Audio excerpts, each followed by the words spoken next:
Number 9, the female malignant narcissist is pathologically envious of other people. The interesting thing about these people is that they don't feel or experience human emotions like empathy, compassion, guilt, shame, but they feel electric levels of envy. They also tend to believe that other people are also envious of them because they can't comprehend that other people would not feel envy the way that they do. The horrible thing about pathological envy of the malignant narcissist is they will go to great lengths to alleviate this overpowering feeling. If you are unlucky enough for them to become envious of you, they will do all kinds of horrible things to sabotage you to get what they want. It's not a pleasant place to find yourself when a malignant narcissist becomes envious of you or something you have. Pathological envy consumes these people, and if they are hell-bent enough over it, they will do just about anything to get it or to see that they destroy it so you can no longer have it either. Pathological envy is probably the biggest factor that drives their behavior. It literally rules their lives. Mom was insanely jealous of her brother Doug. He was the oldest child, made it through medical school, and led a very successful life as a vascular surgeon. Many times while I was growing up, Mom would go into rants about how her father pulled strings to get her brother Doug into medical school, and that she wasn't allowed to go to medical school. She would rant about his spoiled and hyper children. She complained about his house on the West Coast, his fancy cars, and on and on. At one time he owned a DeLorean and a Corvette. He probably had a few more nice cars. Someone of importance must have told Mom, possibly repeatedly, and possibly her parents, that the oldest is always the most successful. Mom told me several times when I was a child that the oldest is not always the most successful, which was an odd thing for her to say. This started before Dad was kicked out, so when I was about 8 or 9 years old, and continued until shortly before I started work, so likely when I was 14 or 15. I remember clearly asking myself, why is she saying that? I have never said anything like that. I never said anything out loud to her because the consequences of responding to anything Mom said were often severe. It didn't matter if I was agreeing with or disagreeing with her. She would just get angrier and impose more punishment. It was far better to just be quiet. The quickest way to find out if you're with a covert narcissist is to start asking them direct questions and see just how uncomfortable they get. Covert narcissists hate answering direct questions. This is for 2 reasons. One, because if they can keep you in a constant state of confusion, you are less likely to leave them, and they know that. And 2, because most of the time they're living some kind of double life, and they need to keep their lives straight. They need to keep the lies separated. They might have told you something Monday that they forgot about, so they don't want you holding them accountable for the lies they've told you in the past. These are shifty, shady people. If you try to get answers out of them, they will use a Darvo tactic. They will deflect, attack you, and then reverse themselves into the victim. And then reverse themselves into the victim. This next clip is with Mom. This is full of lies. I have cornered Mom on the extreme inequalities of my siblings and myself. She is at a point in the conversation that she is making herself into the victim. She states that she only got paid for 2 years of college. In reality, her parents gave her a lot of money. They bought her the brand new car that she wanted when she kicked Dad out. They gave her large sums of money for whatever she wanted, on many occasions. When Lori had her temper tantrum at age 13, they paid $800 for a plane ticket to fly Lori home. For some reference, that would have bought a really nice used car at the time. Those are just 2 examples of the many monetary gifts that they gave Mom. She claims that when she went back to school, that she paid for it. She seems to forget that she had been living with and married to a multimillionaire for many years prior to that time. Joe had already bought nice cars and condos and given huge expense accounts to two of her children. She states that she paid for the house. She didn't work at all for the first 5 years that she lived in the house. Dad paid for the house in its entirety. He gave her more than enough to take care of us children and pay for the house. Dad bought the house for $25,000 and gave Mom over $11,000 per year for many years after Mom kicked him out and divorced him. That was a lot of money back then. Dad had to pay his child support through the court system and would have been fined and or jailed if he didn't pay. He struggled for many years as a translator and later as a forklift driver to make money to pay Mom and have a little bit left over for his own bills. He continued to pay after Mom met Joe and had more than enough money for anything she wanted. It is disgusting for her to say that she paid for the house and that Dad never paid child support. It's just absolutely disgusting and not true. There were 4 children in my family. You know how much education I got paid? 2 years at college. That was it, because I left school. When I went back to school, I paid for it. I was 48 years old until 52 years old, and I paid for my own. And nobody gave me the house. I had to pay for our house. So that 4 of us had a place to live. Dad never paid for it. He never paid child support. How do you think I feel? Doug got to go to medical school. Barb has her master's. Steve has his master's. They went out of state. They went to school someplace else that were expensive. What did I get? Just disgusting. Makes herself into the victim and just lies and lies and lies. Okay, this is from the same conversation where I'm confronting Mom about my investments and everything. This was on December 21st, 2018. She starts out with, "She is not trying to cheat me. She will never give anyone more than me." Mom lies throughout this recording. I never bought Lori a car, and no car ever blew up on Lori. Joe brought home a Chevy Vega that was very nice inside and out, but had a little blue smoke coming out of the exhaust. It ran very well. Lori turned her nose up at that, so he found a Datsun B210 that had low miles, ran perfect, and looked new inside and out. She drove that nice car through high school, and Joe took care of the maintenance for her. Joe did not buy the condo for himself. He had already been living with us for about 3 years, while he was still married to his wife. Joe arranged the condo for Lori, and she moved in before starting college classes. It was definitely not her sophomore year. The condo complex wasn't completed yet, but Joe worked out a deal with the owner to let him rent Lori's condo until he could buy it. I remember clearly being recruited to help move some of Lori's things into the new condo. Mom had already gotten Lori a big new desk and a big beautiful new bed. At this time, I was still sleeping in a musty room in Mom's basement using an old door set on 2 short file cabinets as a desk, and sleeping on an old fold-out bed that was very uncomfortable. Mom wanted to make sure I was aware of what Lori was being given. Lori was also given a new sporty red Honda Prelude before college. Again, Mom wanted me to sit in it and see what Lori was being given. It still had the new car smell inside. At the time, I knew how jealous Mom was of her older brother Doug and how important it was to her for Lori to become a doctor. I was willing to take one for the team and live on almost nothing so that Lori would have a better chance of making it through medical school. In reality, there was plenty of money to help me out. Mom just wanted to make life as difficult as possible on me.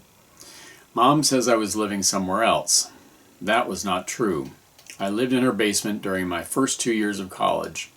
I drove old cars that were continually breaking down, and I was responsible to repair. Mom co-signed for a loan on my new 1984 Toyota pickup truck in April 1984. Joe put down a $1,200 deposit on the truck. I was 100% responsible for making the payments on it, paying insurance, buying gas, and the maintenance that it needed while I was taking on a full college course load. I still have that truck and the title with the purchase date and price. I moved in with a great woman named Linda the summer before my third year of college. I lived with her for about a year, then moved back into the musty, uncomfortable room in Mom's basement. Still no condo for me. Mom argues that they made money on the condos. Well, they could have made even more money if they would have bought a condo for me. Just think of how much money they would have made on 3 condos. Anyway, Roger never paid for his condo. The only job he had for 90% of his 16-year college party education was sitting in the lab for 2 hours on Friday mornings from 10 a.m. until noon. After he graduated, he decided he didn't want to work and continued with his fake Craigslist business. This business consisted of Mom depositing Joe's cash into Dr. Rogers' account and claiming that Roger was selling stuff on Craigslist that he had trash picked. Joe did not buy the condo for himself to move into. He moved into our house several years before and was very happy sleeping in Mom's bed. Mom finally gives up on her lies and says, "All right, fine." I am not trying to cheat you. I've always tried to keep things fairly even, which I can't always do. But most of the time, I will never give anybody more money than I give to you. Well, when we started college, Lori and Roger got condos, and they got all expenses paid, and they got groceries and insurance and vehicles. Lori got a nice Honda Prelude that was almost new. I forget what Roger got, probably that big Explorer, and I got your station wagon, probably a $300 station wagon. I got no expenses paid. I had to work. My first year, I worked at Ohio and Burger King and still managed to hold up a 3-point GPA. My second year, I worked at Ohio. Finally, somebody co-signed on that Toyota pickup truck, which I made all the payments, but at least I didn't have to keep continually fixing something, which I had to do. It was very different. They got everything paid for. They had nothing to worry about except classes. And I had to maintain my vehicles, pay for gas, pay for insurance, pay for everything.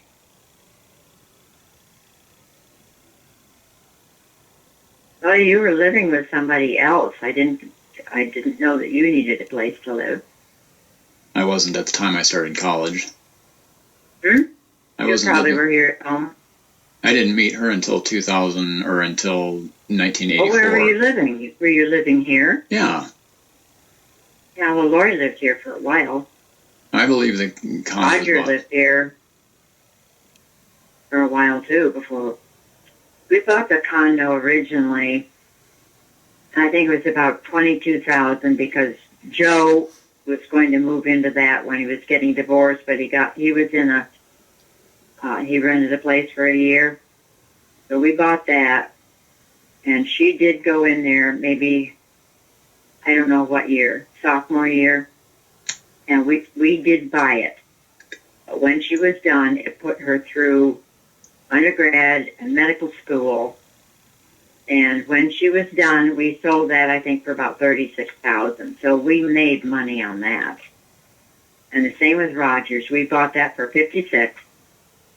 And when he bought it from us, he paid $98,000.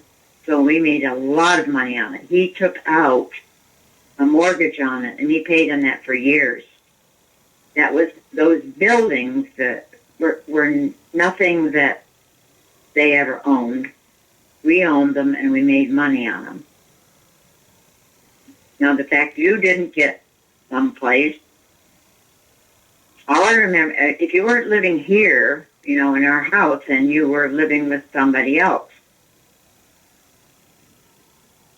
Yeah, the first year I lived there, the entire first year I lived at your house, and I drove either one of my breaking down Javelins or the breaking down Matador to and from classes. They never had new cars. Lori, the first one Lori got, I think that was something that you bought, and that exploded at the end of the street. I couldn't have her driving something like that. She had a little Nissan, I think, didn't she, before she got the Honda? She got the Neither Honda. one of those. The Honda Prelude was almost new when she started college. Okay, fine. Yeah, she had a little Nissan, and I think you and Joe bought her a Vega at first, and it had blue smoke. She didn't like that. And then she got I don't know, I think it was a Nissan. I can't remember the model. I don't know. Lies. Lies, lies, lies. Up to the time of this recording, Mom has always finagled my income taxes. She likes to tell people that she has always paid my income taxes. Her handwriting is all over my tax documents and forms. Most years she has finagled my taxes to show very little earned income. So it really wasn't generous of her to pay my almost zero income taxes. She would take all of my statements, checking, savings, credit card, and all my receipts. She would come back a few weeks later with my tax return completed and tell me to sign it. Most years I did not get audited, so I assumed that she was doing them right. In this conversation, Mom says she tries to invest well for me so that I have something down the road. She finagled my taxes enough that we could put $6,500 into my IRAs last year. My IRAs have done horrible under her investing. My non-IRA investments have also done horrible. When she wants to move my investments around, she just has me sign forms and she does whatever she wants with them. She very likely has cashed and stolen some of that money from me over the years. It's impossible that someone could have invested so poorly with my money. And I tried to invest well for you so that you'll have something down the road. And every year I try to make your income show enough that we can put, I think I was able to put $6,500 into your IRAs last year. I finagled it around so you made enough money that you could put that much in there. That's what I work on. Mm-hmm. You probably haven't gotten my Christmas card yet. No. I think I mailed it. No, I haven't. And she changed the subject. From something important like income and IRAs and investments, we go to, you probably haven't gotten my Christmas card yet, have you? I apologize. This next writing is not written the best, but I'm running out of time. In this clip, I confront Mom about not being allowed to invest. I use the term not able, but the truth is that I was not allowed. I had over $42,000 in my 401k when I quit the engineering firm that I worked for. The financial advisors for the firm strongly advised me to go with a high-growth fund for several legitimate reasons. One being that I couldn't even touch the money for the next 40 years until I was retirement age. Between 1991 and 1999, that fund earned a minimum of 20%, and its best year was 35%. In 1991, I had an intense argument with Mom about investing in that fund. She said that the stock market is not stable and refused to let me invest in that fund. She forced me to put the money into bond funds. I talked to her about it twice in the next 2 years because the fund was doing so well. If I had followed the financial advisor's advice, that $42,000 would have been worth over $500,000 in 1999. I have original statements showing that in addition to my 401k, I had over $50,000 in a savings account and over $70,000 in a CD at the time that I quit work as an engineer.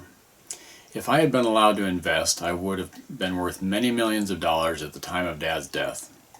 Mom has done a horrible job of investing my money. She has likely stolen a large chunk of my retirement money over the years. This has come to a head at this point because Dr. Roger told me shortly before Dad's death that Mom and Joe were going to disperse a large percentage of their massive estate soon. Mom had been promising this for years, so it made sense. Their trick worked perfectly. They wanted me to be cooperative with them and hand over Dad's estate. I followed all of Roger's crazy orders, dealing with the cleanup and liquidation of Dad's estate to do the things the way he wanted. Joe and I complained several times in recordings about Roger's craziness and the waste of time and energy it took. Then when all the hard work was done, Mom disowned me for telling Roger to pick up the other end of the effing table that she was going to try to move. This is the only time in the several-month ordeal of cleaning up Dad's property that I said a swear word to Roger or ever stood up to his extreme laziness. Mom had hurt her back and couldn't even stand up straight. She went to pick up and move a table that was full of stuff to sell and asked me to pick up the other end. Roger was standing a few feet from her, facing our direction and playing with his phone. I don't know what story they have made up, but that is all that happened. It was an excuse. Mom had been planning on disowning me and just waiting for the right time. Mom told me to get off her property and you are no longer my son. I knew immediately what that meant. She was going to leave me out of her multi-million-dollar estate. Also in this clip, we discuss my retirement, which is worth about $200,000 at this point. I do the math and show that I will have $10,000 per year to retirement on. She says, "You will get Social Security, which won't be much." She giggles a little because she is getting so much satisfaction out of her success in ruining my life. She knows right off the tip of her tongue that my Social Security won't be much. She has artificially kept my income low and I won't get much Social Security. She is clearly aware of that. This audio clip is one of many, many times that she has said that I will get part of her estate someday.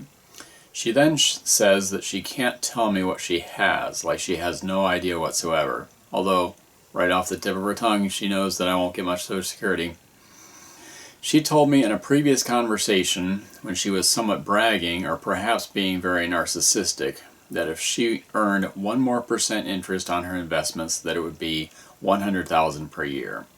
The math on that works out to a $10 million investment. I believe I have a recording of that conversation as well, but I haven't been able to find it yet. I have over 500 recordings with Mom, and most of them are long.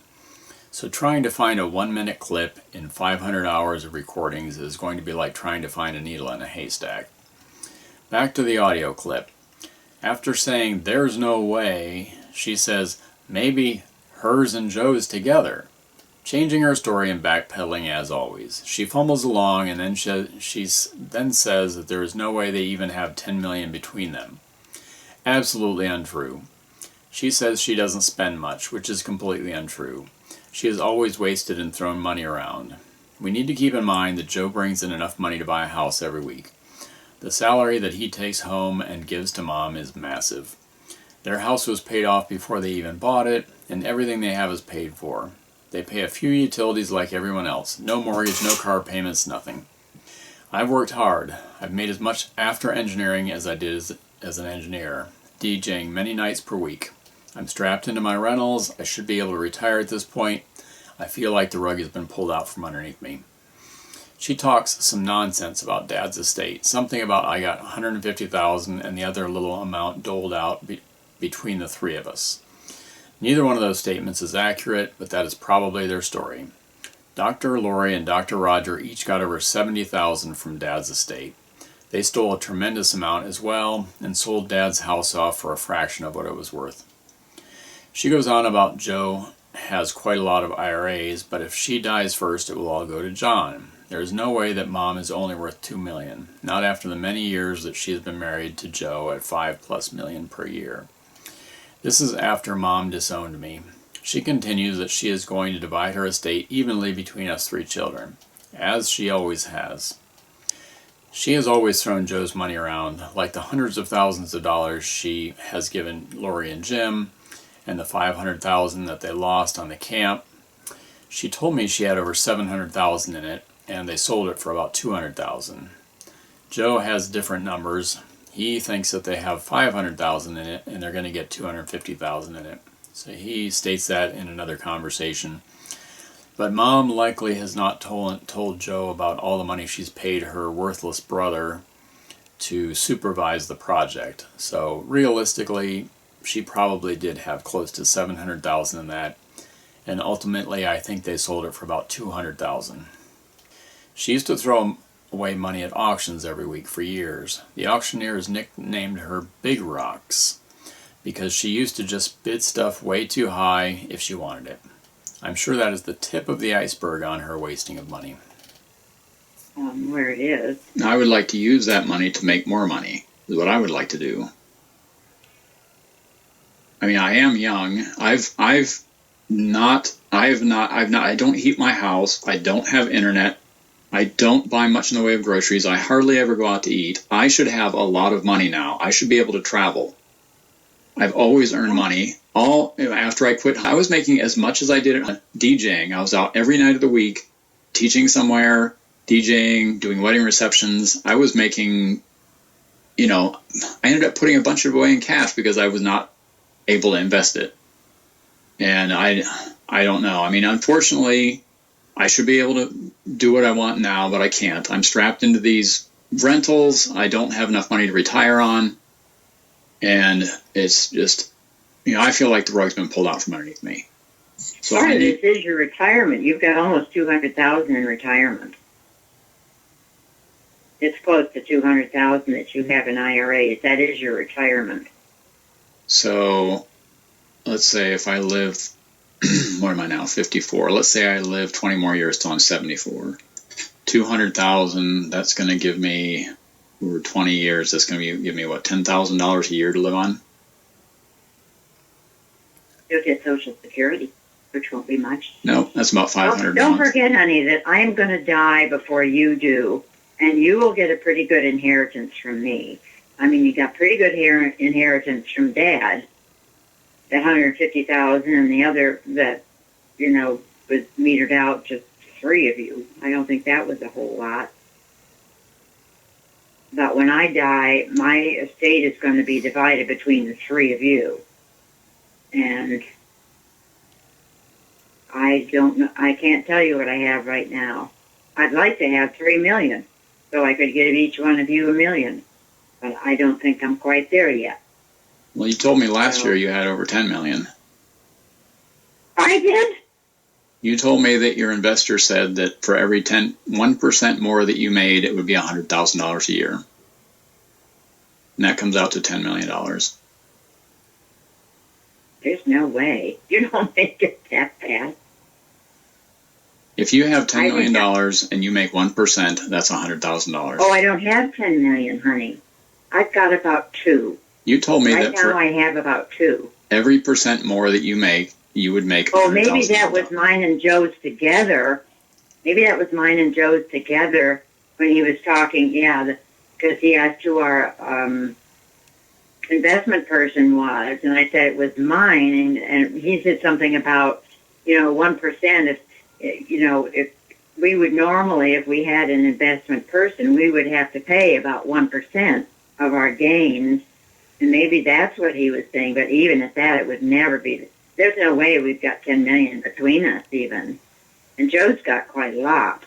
If he's got quite a lot in IRAs, and if something happens to him, I'll get it. But if I die first, it all goes to John. Yep. I don't get any of that. Yep. But no, I've got about 2, and I'm working very hard and to boost it up some, so that I'll hopefully have 3 when I die, so you each get $1 million. And I figure that's pretty good. That's a lot more than I got when my folks died. So I'm trying to, I don't spend much. I try not to spend very much and keep things invested so that hopefully I won't die this year, because the stock market just went down. But maybe if I can make it another year. Lies, lies, lies. They need to keep the lies separated. They might have told you something Monday that they forgot about, so they don't want you holding them accountable for the lies they've told you in the past. These are shifty, shady people. I've played this before, but it's important to hear Mom lying and getting caught. She is absolutely living a double life and can't remember the lies she has told me.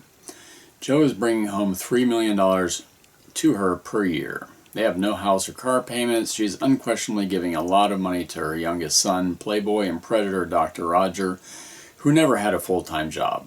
She's also giving a lot of money to her daughter, Dr. Lori, who never learned to manage money. The more she has, the more she spends. Mom is also giving money to Lori's husband, Dr. Jim, who is fed up with Lori's narcissistic personality disorder. Mom is trying to keep Jim around as long as possible, and she is giving lots of money to Dr. Lori's children. They all seem to have unlimited money. So you've probably in 2016 probably gave Roger 10,000, or do you have a rough idea how much? No. I haven't given anybody that much for quite a while. 10,000? No, not 10,000. I think you gave me 10,000 last year. I could have given it to you. I could have given it to you because I know how you feel. She hasn't given 10,000 to anybody for years, and somehow she forgot that she gave it to me last year.